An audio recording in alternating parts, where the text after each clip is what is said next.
O balé é uma atividade que exige muito dos pés. Vamos conhecer a bailarina Rebeca Tavares, que explica quais cuidados são fundamentais.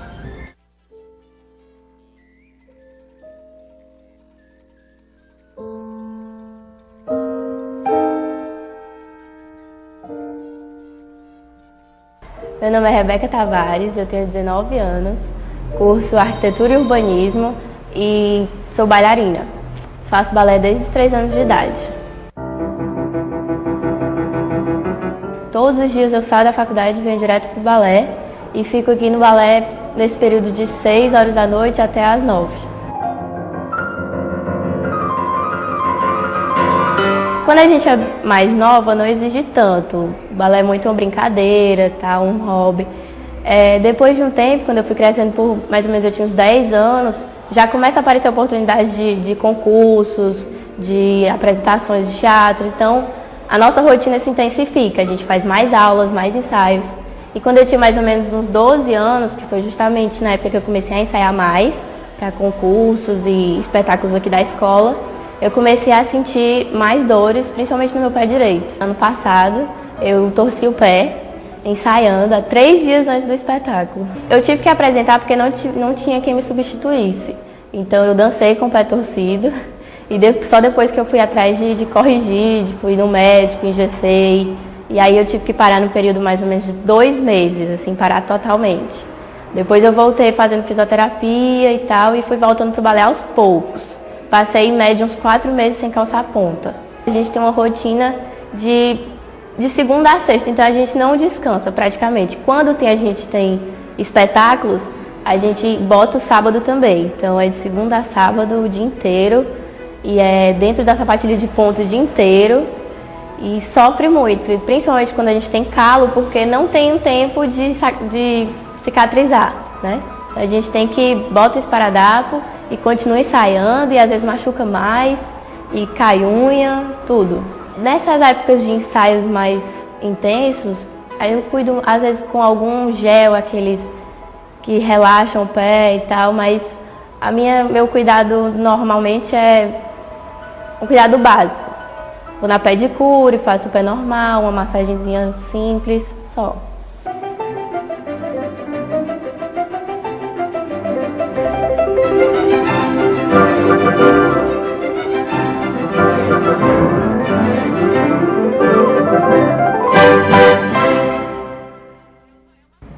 Lindo e sofrido, né, o balé. E a gente continua aqui o programa conversando agora com o fisioterapeuta, o Dr. André Alcântara, que é especializado em osteopatia, podoposturologia e estabilização vertebral e clínica de corrida.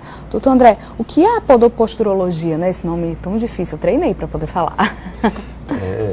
Na realidade, a podoposturologia é uma técnica da fisioterapia que trata problemas posturais que são originados da forma com que a gente pisa. Tá? A gente faz uma análise da pisada e verifica se o que foi encontrado pode gerar algum problema postural. A gente analisa o pé, mas a gente analisa também as consequências ascendentes dessa pisada. Existe uma pisada correta, ideal?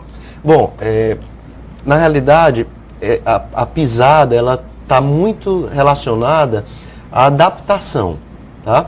Se a pessoa estiver bem adaptada, essa é a pisada correta para essa pessoa. Se não gera dor, se não gera nenhum tipo de problema decorrente da pisada, está tudo certo.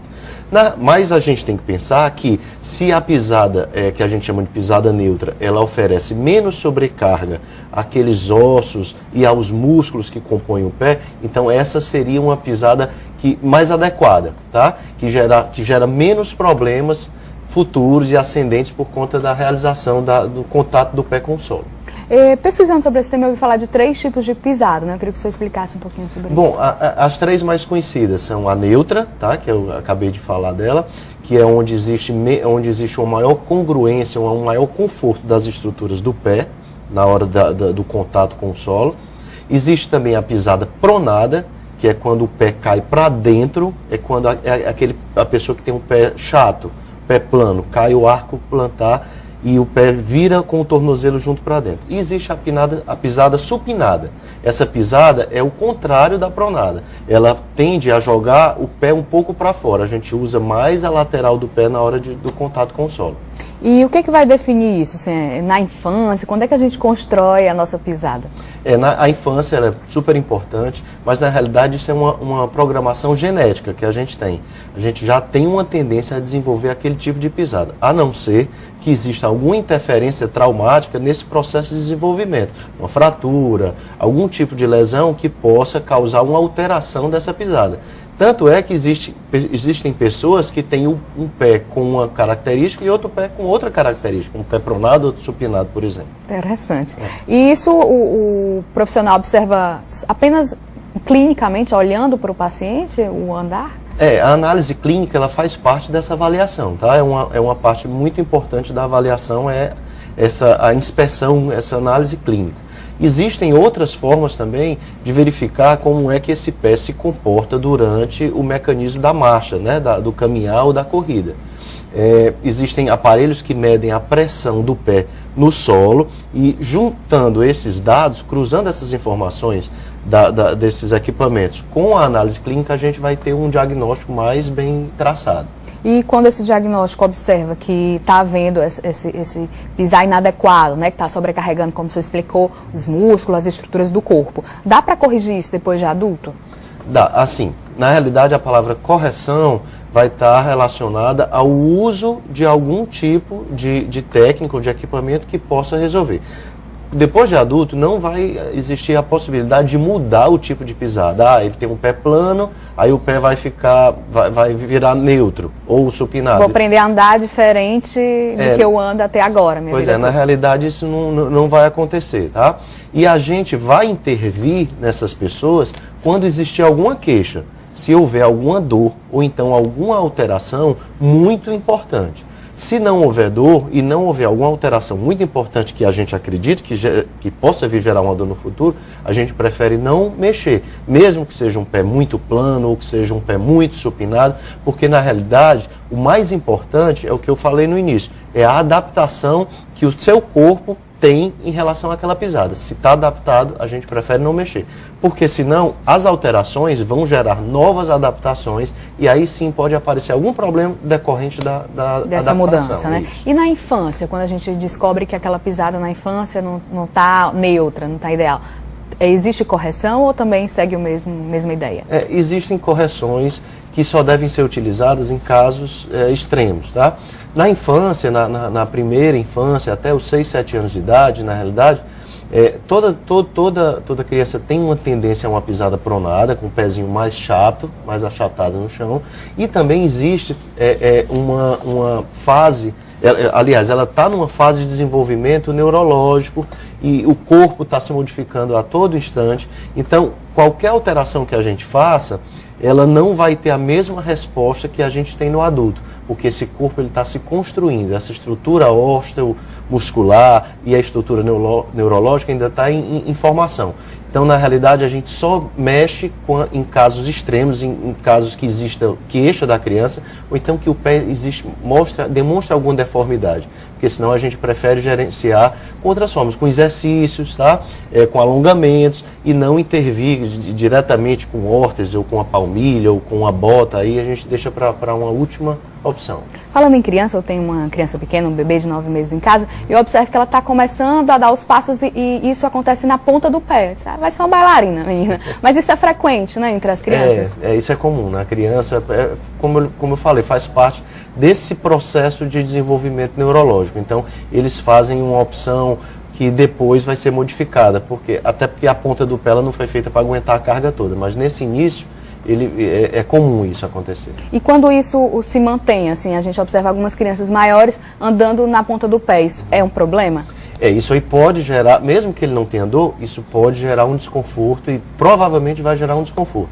Porque essa região da frente do pé, ela não foi feita para receber a maior parte da sobrecarga, tá?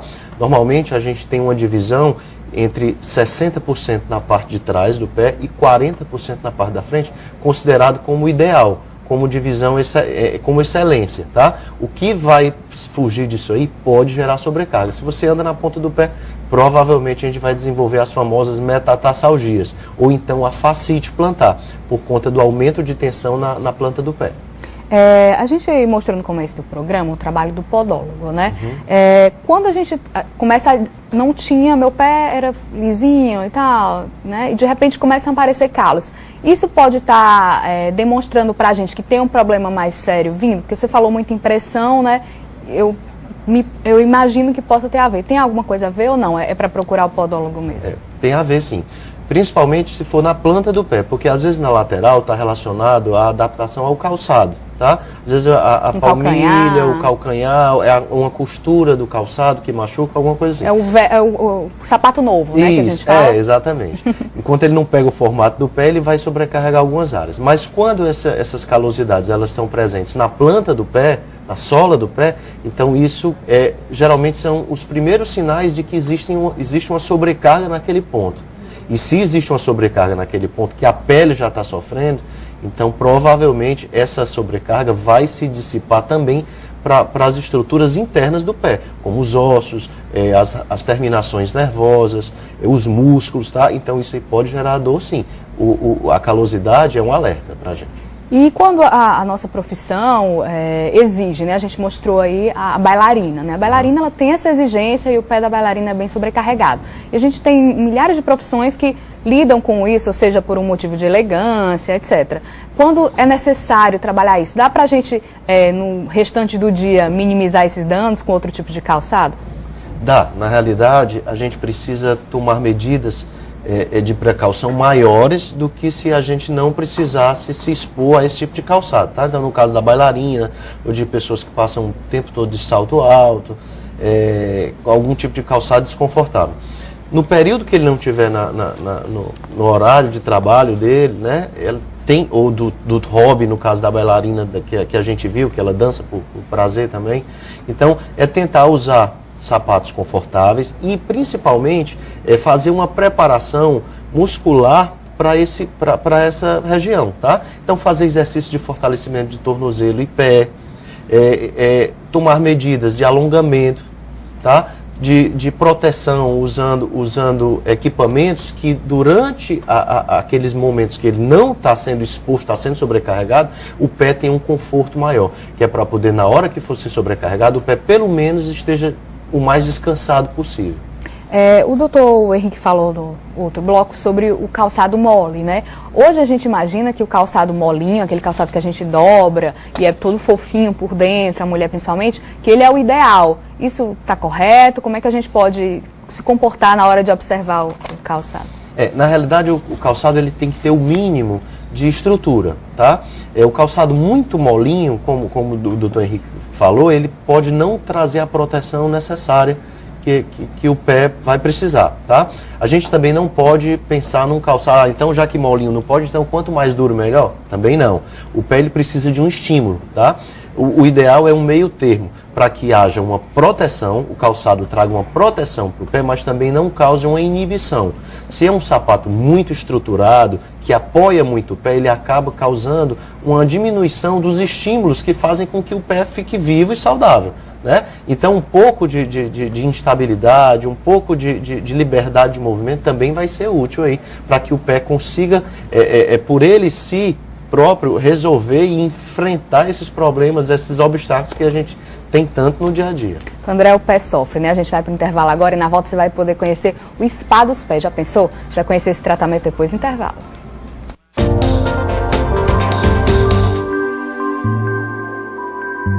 Vida e saúde. Apoio cultural. Unimed Odonto. Completa a sua saúde. Apoio cultural. Unimed Odonto. Completa a sua saúde.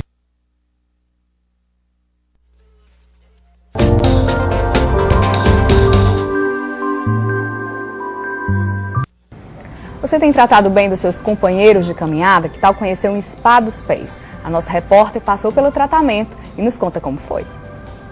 Os pés carregam a carga do corpo inteiro, mas muitas vezes essa parte tão importante do corpo não recebe os devidos cuidados e atenção que merecem. Para isso, muitas clínicas hoje estão oferecendo serviços especializados. Eu estou aqui com a Val Sombra, né, Val? Como é que funciona esse serviço de spa dos pés aqui? Então, nosso spa aqui, ele referencia principalmente a área de relaxamento, onde utiliza a reflexologia. que vem a ser uma ciência que usa os pontos reflexos do corpo. De onde vêm esses pontos reflexos? Na verdade, a reflexologia, ela data de 5.000 anos antes, né? Então, é muito tempo, né? Tem relatos, inclusive, no Egito, tão antigos, de 2.500 anos antes de Cristo. Também, dentro desse estudo, descobrir e estudar uma maneira de trabalhar todas as partes do corpo, órgãos, vísceras, músculos, parte esquelética na planta dos pés. Essa reflexologia pode ser feita no dorso das mãos, pode ser feita na face, na orelha e na planta dos pés, que hoje é o que a gente vai demonstrar. O tratamento do spa utiliza a técnica da reflexologia podal, uma terapia baseada nos princípios da medicina tradicional chinesa. A ideia é reequilibrar e harmonizar o organismo.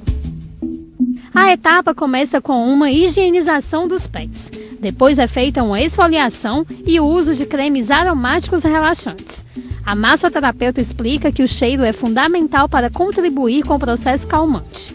A minha escolha foi de uma à base de amêndoas, maracujá, cupuaçu e pitanga. Enquanto a gente promove esses movimentos, o organismo começa a promover a circulação de retorno ideal e, de fato, o relaxamento dos pés. Vou começar a trabalhar as linhas energéticas, começando por esse pé. As linhas verticais, onde eu vou fazendo compressões e deslizamentos do calcanhar até a pontinha do dedo. A sala tem iluminação especial de acordo com a cromoterapia. As luzes verdes e azul acalmam e a vermelha energiza.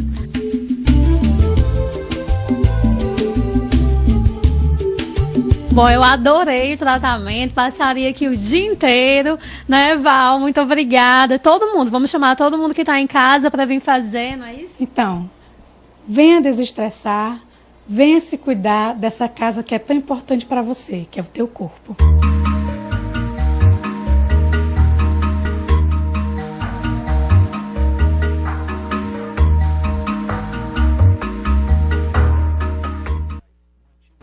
A gente continua aqui a nossa conversa com o fisioterapeuta André Alcântara. Agora só um comentário, foi muito bom, hein? O Spa dos Pés, eu quero ir na próxima. Nossa repórter passou bem aí. Doutor André, eu queria saber com relação a salto, né? A gente estava falando no outro bloco sobre o salto alto. Existe algum salto que seja menos danoso para a mulher? Por exemplo, a gente tem aquele salto que a gente fica com a ponta do pé, né? Que sofre mais pressão diretamente no chão. Tem aquele salto que a gente chama do Anabela e tem o salto da meia pata, né? Algum dos três é menos danoso? A gente tem que usar, mas a gente pode escolher. Na realidade, quanto menor for a diferença entre a parte de trás e a parte da frente, menos sobrecarga vai causar na parte da frente do pé. Porque o problema do salto vai ser sempre a parte da frente do pé. O calcanhar recebe pouca sobrecarga, né? Existe uma sobrecarga de tornozelo aí e a parte da frente do pé. Diminuindo a diferença, sobrecarrega menos a parte da frente. Então, no caso aí, o Anabela seria menos agressivo. Tem que pensar também na largura do bico do sapato, né? Porque quando ele é muito estreito, ele vai favorecer o hálux valgus, a formação do joanete. E a sandália rasteira, né? Quando a gente recebe esses diagnósticos, eu estou assistindo muita dor, não. Agora eu só vou usar chinelinha rasteira, que é aquela diretamente no chão, né? Ela pode vir a trazer também algum problema? Dependendo de qual for o diagnóstico, a causa da dor, a rasteira não vai ser a melhor opção. Se for a dor pela fascite plantar, que é uma das queixas mais comuns das pessoas que procuram o nosso serviço, na realidade a rasteira ela não vai ser a melhor opção, porque ela, por ser muito reta, ela favorece o aumento da tensão da face plantar. Na realidade, quando a dor é pela fascite, a gente sugere um pequeno salto aí de 1 ou 2 centímetros para poder aliviar um pouco a dor. Mas, de forma geral, a rasteira ela respeita a formação natural, a conformidade natural do pé e ela não gera muito problema não, tá? O problema a questão aí também pode ser pela firmeza. Geralmente essas rasteiras elas são pouco macias, elas são durinhas, então isso às vezes gera um pouco de desconforto. Mas pelo fato dela ser plana, cuidado é só em relação à fascite, o resto tudo bem. E as botas ortopédicas, né? No passado a gente via esse uso com muita frequência, né? Inclusive eu usei quando era criança, odiava. Isso hoje ainda se é receitado, já está ultrapassado. Eu não vejo as crianças mais usando esse tipo de bota. Eu também usei aquela bota. Na realidade, hoje em dia, o uso, como você mesmo falou, o uso é bem mais restrito, né? Os ortopedistas indicam só no menor número dos casos possível. Justamente por isso, porque a criança ainda está em formação, a gente precisa dar estímulos de dentro para fora, trabalhar a musculatura, trabalhar a postura e não só fixar o pé de uma forma mecânica. A gente precisa se preocupar com as consequências que isso vai gerar para a postura da criança inteira. Mas ainda é usado, só que em bem menos indicações do que naquele tempo. E hoje as pessoas cada vez, como eu falei com o Dr. Henrique, estão correndo, né? Correndo e caminhando, as assessorias de corrida se multiplicam, né, na cidade. Esse caminhar indicado, corrida, ele tem alguma técnica com relação à pisada adequada? Para correr, a gente tem que posicionar nosso pé de alguma maneira específica para conseguir resultados? Bom, o primeiro cuidado tem que ser em relação ao calçado, né? Já levando em conta que existe uma supervisão responsável, tá? Que existe um treinador para orientar esse corredor iniciante. Então, partindo desse pressuposto, ele tem que ter cuidado com o calçado, tem que ter um calçado adequado, que não seja um calçado muito rígido, que seja um calçado confortável, que tenha uma estrutura que favoreça a pisada dele, né? Que não faça ele pisar de uma forma errada. Então, quem tem uma pisada pronada não pode usar um sapato supinado e vice-versa, tá? Na realidade, o calçado ele não vai corrigir a pisada, mas se ele for usado de uma forma inadequada, ele pode piorar e trazer algum problema. E o outro cuidado é em relação à mecânica da corrida, ao gesto esportivo, tá? Você não vai conseguir por si só modificar a sua forma de pisar. Eu vou ajeitar o meu pé aqui na hora de pisar, porque na realidade isso é natural. Quando você começa a tomar conta disso, você gera uma sobrecarga em outros músculos, que aí sim você pode desenvolver uma lesão por conta de você forçar esse ajuste. Ajeitada, né? Ajeitada, assim. Mas em relação à técnica de corrida, existem vários exercícios educativos que podem melhorar, aprimorar a técnica para que o gesto esportivo gere menos problemas e menos sobrecarga, inclusive para o pé, tá certo? E você tem observado a presença de corredores em consultório de fisioterapia por conta disso? Muito, é o público que mais procura a gente. Justamente por usar muito essa região. Então, se usa o pé, começa a usar muito, então, na realidade, aí esses problemas vão aparecer, tá? Agora, uma grande parte dos problemas a gente tem que saber diferenciar que eles são gerados por adaptação. Então, essa transição, esse treinamento, essa supervisão tem que ser muito bem feita para que esses problemas adaptativos sejam minimizados. Quando o problema é adaptativo, a gente orienta basicamente essa progressão de treino. Quando não, aí a gente intervém através de mudança de orientação de mudança de calçado, ou então até do uso de uma palmilha específica para o pé, né? Eu acho que essa atividade sem a orientação adequada pode até desanimar, né? O corredor, ele começou a sentir um desconforto, vai às vezes descambar para uma lesão e pode até, agora eu vou voltar a ser sedentário, que estava melhor, não estava sentindo nada. Com certeza. Existe uma margem muito grande de pessoas que começam a praticar atividade física e abandonam por lesão. E essas lesões acontecem geralmente pelo fato da atividade, pela progressão da atividade não ser feita da melhor forma. A pessoa sai de casa e começa a fazer a corrida, como é um esporte muito democrático, ele calça ali o tênis, vai para a beira-mar e começa a correr, acha que está tudo certo. Lê alguma coisa sobre isso, mas cada um tem uma particularidade. Então, a gente precisa avaliar cada caso para que essa progressão seja feita de uma forma segura, para que ele não abandone, para que ele não desista da atividade por uma lesão, por uma dor, por um desconforto. E quando começa nas competições, realmente, às vezes até a própria bailarina falou na apresentação dela, aí torci o tornozelo no ensaio, mas me apresentei com o tornozelo torcido, só procurei tratamento depois. Não é bem legal, né? Para quem também está na corrida, às vezes vai ter uma competição, tem que tomar cuidado, né? Que tipo de, assim, faça um alerta com relação ao tipo de dano e o que é que isso pode vir para o futuro, né, da pessoa. Durante a fase de pré-competição, na realidade, os treinamentos, eles favorecem um descanso, tá? Eles um pouquinho antes da competição, o atleta na realidade já está naquela parte mais leve do treinamento, justamente para se poupar para o dia da competição. Mas quando não existe esse acompanhamento bem feito, né? Então o atleta pode querer se superar mais para ganhar uma segurança no dia da prova, e aí na véspera aí, como a gente fala, nesse treinamento de véspera, que ele quer ver como é que ele está, ele pode acabar se lesionando, tá? E aí vai para a prova machucado, e isso pode gerar, aquele machucadinho que foi bobo, de repente um leve entorse, pode se transformar numa ruptura de ligamento, ou então numa lesão muscular por conta do esforço excessivo. Ok, doutor André, quero agradecer a sua presença aqui no nosso programa. Infelizmente ele já está acabando. O Vida e Saúde de hoje fica por aqui. Se você ainda tem alguma dúvida ou sugestão, já sabe. Manda um e-mail pra gente ou entre em contato com a gente pelas nossas mídias sociais. Nosso e-mail é vidaesaude@tvopovo.com.br. Agradeço a sua companhia. Te convido a assistir o próximo programa. Até lá!